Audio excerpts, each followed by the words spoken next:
बागेश्वर धाम। यहाँ रात में अलग ही संसार सजता है। दिव्य दरबार में हजारों लोग परेशानियां लेकर आते हैं। इनकी समस्या सुनते हैं बागेश्वर धाम के सरकार यानी पंडित धीरेन्द्र कृष्ण शास्त्री। एक एक भक्त आगे बढ़ता है। सरकार कागज पर समस्या के साथ समाधान भी लिख कर देते हैं। उनके प्रवचन का अंदाज जुदा है तो उनकी दिनचर्या भी खास है। वे देर रात तक जागते हैं। भक्तों के बीच कभी भी पहुंच जाते हैं, आधी रात या अलसुबह भी। बागेश्वर सरकार अपने तीखे बयानों को लेकर अक्सर चर्चा में रहते हैं। पंडित धीरेन्द्र कृष्ण शास्त्री दिन भर में 30 कप चाय पी जाते हैं। चाय कप या ग्लास में नहीं, अपने दादा के दिए हुए नारियल पात्र में पीते हैं। 24 घंटे में सिर्फ 3 घंटे ही सोते हैं। आगे वीडियो में हम धीरेन्द्र शास्त्री से जुड़े ऐसे ही इंटरेस्टिंग फैक्ट्स बताएंगे, जैसे उनकी डेली डाइट क्या है, वे किस तरह खुद को फिट रखते हैं, मीठा या तीखा खाते हैं या नहीं, उपहार में क्या पसंद है। छतरपुर स्थित गढ़ा गांव के बागेश्वर धाम में सबसे ज्यादा भक्तों का हुजूम मंगलवार और शनिवार को उमड़ता है।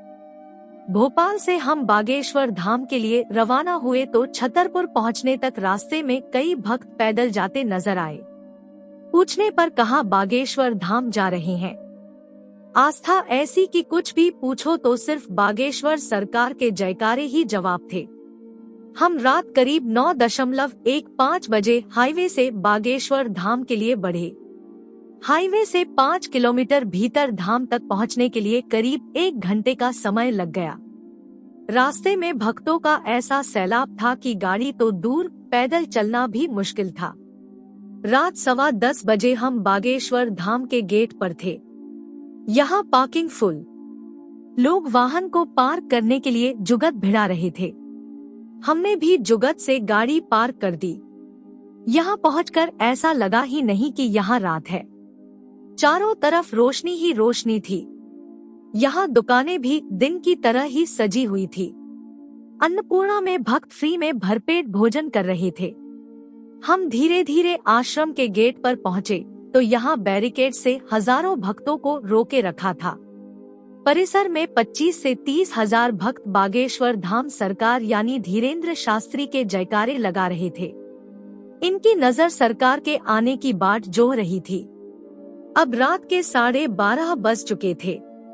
करीब आधी रात बीत चुकी थी, लेकिन भक्तों के सैलाब में कमी नजर नहीं आ रही थी। इनकी संख्या में लगातार इजाफा हो रहा था। यहाँ जयकारों की गूंज तेज होती जा रही थी। रात 11:15 बजे धीरेन्द्र शास्त्री पीछे के रास्ते से अन्नपूर्णा आश्रम की ओर बढ़े। यहाँ काम करने वालों से भक्तों के खाने पीने को लेकर बात की। इसके बाद नए बन रहे सामुदायिक भवन में गए। यहाँ 100 से ज्यादा पंडित विश्राम कर रहे थे। ये सभी वे थे जो पाठ के लिए बाहर से आए थे। यहाँ उन्होंने उनके प्रबंधन को लेकर जानकारी ली। धीरेन्द्र यहाँ से बाहर निकले तो कुछ भक्तों को उनके बाहर आने का पता चल गया। वे भागते हुए उनकी ओर आए और उनके चरणों में दंडवत हो गए। सरकार ने भी भक्तों से हालचाल जाना। धीरे धीरे यह बात आग की तरह फैल गई। भक्तों का हुजूम धीरेन्द्र शास्त्री की ओर बढ़ने लगा। अब तक वे यज्ञशाला तक पहुंच चुके थे। यहाँ उन्होंने यज्ञ वेदी की परिक्रमा करना शुरू किया तो भक्त भी पीछे हो लिए। देखते ही देखते भक्तों का धैर्य टूट चुका था। हर कोई सरकार के पास पहुंचने की कोशिश में था। जैसे जैसे सेवकों ने घेरा बनाया, धीरेन्द्र शास्त्री आश्रम के भीतर पहुंच गए। दरबार में सरकार को देखकर जयकारे तेज हो गए। धीरेन्द्र शास्त्री अपनी गद्दी पर बैठे। फिर शुरू हुआ भक्त और सरकार के बीच समस्या और समाधान का दौर। एक एक कर भक्त दरबार में आते रहे। सरकार उन्हें देखकर कागज पर समस्याओं को लिखने लगे। समस्या को लेकर समाधान का पर्चा पाकर भक्त जयकारे लगाते हुए बाहर निकलने लगे। यह सिलसिला चलता रहा। रात से कब भोर हो गई पता नहीं चला। सुबह के 4 बज चुके थे। अब दरबार में भक्तों की संख्या नहीं बची थी। एक एक का दुख सुनने के बाद सरकार आसन छोड़कर विश्राम के लिए अब अपने कक्ष की ओर बढ़ चुके थे। रात एक अलग संसार में बिताने के बाद हम भी रवाना होने के लिए आगे बढ़ चुके थे।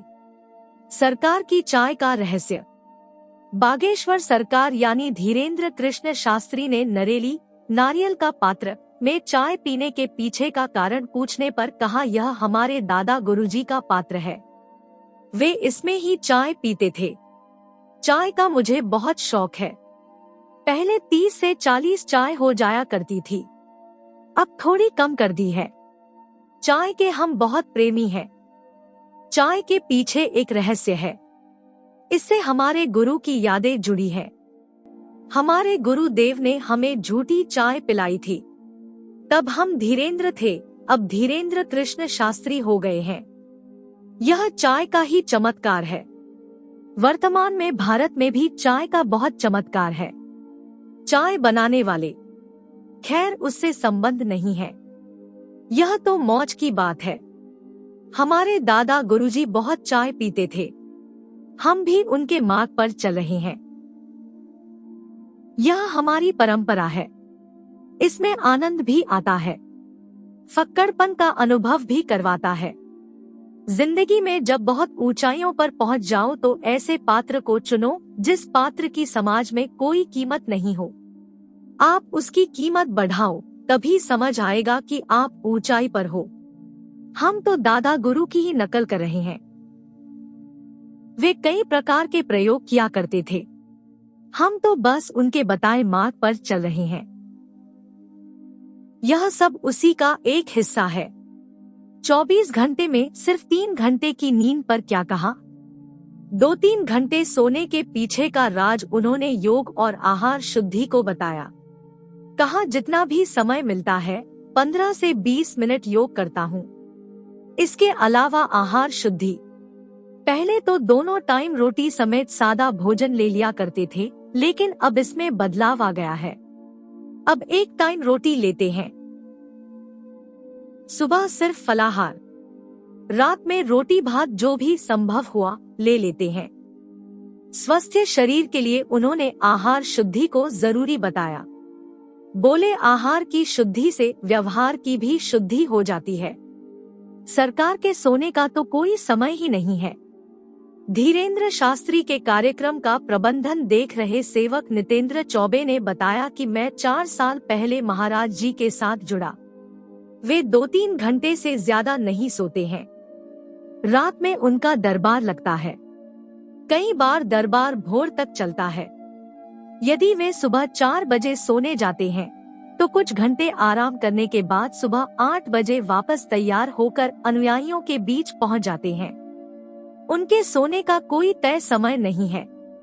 दरबार से उठने में देरी हुई तो देरी से सोने जाएंगे, जैसे कभी 4 बजे तो कभी 5 बजे सोने जाते हैं।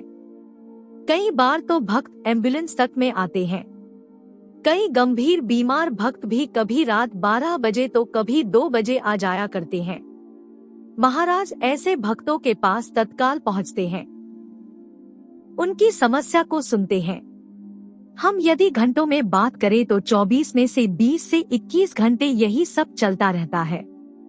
सरकार का डेली रूटीन। धीरेन्द्र शास्त्री को जानने वाले उनकी दिनचर्या को लेकर कहते हैं कि वे रात में नहीं सोते हैं। वे सारी रात भक्तों के बीच बिताते हैं। दिन भर चलने वाले पूजन पाठ, दरबार और भभूति वितरण में शाम करीब 8 बज जाते हैं। दैनिक व्यस्तता से निपटने के बाद वे दिव्य दरबार लगाते हैं।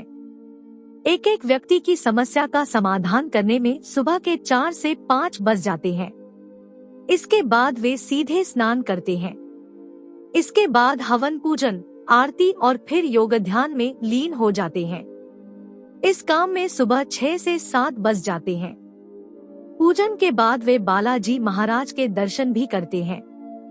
2 से 3 घंटे की नींद के बाद वे सुबह 9 से 10 बजे फिर अपनी दिनचर्या में जुट जाते हैं। उनकी इस दिनचर्या को जानकर उनके भक्त भी आश्चर्यचकित हो जाते हैं। कम नींद के बाद भी तरोताजा। 3 घंटे में नींद पूरी करने के सवाल पर नितिन बताते हैं, वैसे तो 3 घंटे में किसी भी व्यक्ति की नींद पूरी नहीं होती है, लेकिन महाराज जी का यह क्रम कई सालों से चला आ रहा है। हम तो सब यही कहेंगे कि उन पर बालाजी बागेश्वर की कृपा ही है जो यह सब वे कर पा रहे हैं। जब भी आप उन्हें देखेंगे वे तरोताजा ही नजर आएंगे। उनके चेहरे पर अलग ही चमक रहती है। वे कभी थके से नजर नहीं आते। गुरुदेव के दादा गुरुजी चाय बहुत पीते थे। वे दिन भर में 50 से 60 चाय पिया करते थे। जिस नरेली में गुरुजी चाय पीते थे वह नरेली उन्हें दादा गुरु ने दी थी। वहीं से कृपा उन पर हुई है। गुरुदेव पर उनके दादा गुरुजी की कृपा है। भक्तों को ज्यादा चाय पीने से मना करते हैं। नितेंद्र के अनुसार सुबह वे पहले चाय पीते हैं, फिर थोड़ा फलाहार करते हैं, दोपहर में फिर थोड़े फल लेते हैं, रात में दाल चावल रोटी और सब्जी यानी सादा भोजन करते हैं। इस भोजन में लहसुन प्याज नहीं डलता है। महाराज को तो हर आधे घंटे में चाय चाहिए होती है, लेकिन वे अपने भक्तों को ज्यादा चाय का सेवन करने से मना करते हैं। महाराज को मीठे में पिंड खजूर बहुत पसंद है। यदि कोई भक्त महाराज को यह भेंट सौंपता है तो वे उसे जरूर ग्रहण करते हैं। योग के लिए नहीं मिलता ज्यादा समय। महाराज जी सुबह साधना के साथ कुछ देर योग करते हैं। हालांकि वे योग को ज्यादा समय नहीं दे पाते हैं। वे उठकर सबसे पहले पूजन करते हैं। 21 घंटे तक बैठने के दौरान वे बहुत कम चल पाते हैं। समय मिलने पर वे आश्रम में अन्नपूर्णा व्यवस्था को देखने जाते हैं। इसके अलावा मंदिर पहुंचकर बालाजी महाराज के दर्शन करते हैं। वे आसपास या हाल में कुछ देर घूम लेते हैं। भक्तों का हुजूम होने के कारण वे ज्यादा कहीं बाहर नहीं निकल पाते हैं। हाथ में गदा, पैर में खड़ाऊ और धोती कुर्ता। धीरेन्द्र कृष्ण शास्त्री का जीवन अनेक विविधताओं से भरा है, लेकिन उनकी कुछ बातें हैं जो कभी नहीं बदलती, जैसे कि उनका पहनावा और पसंद। वे हमेशा धोती, कुर्ता या फिर फुल जामा पहनना पसंद करते हैं। सिर पर मराठी पगड़ी, पैर में खड़ाऊ पहनते हैं। हर समय हाथ में एक थैला होता है जिसमें मौजूद रहती है हनुमान जी की गदा। वह इसे अपना वाईफाई सिस्टम कहते हैं।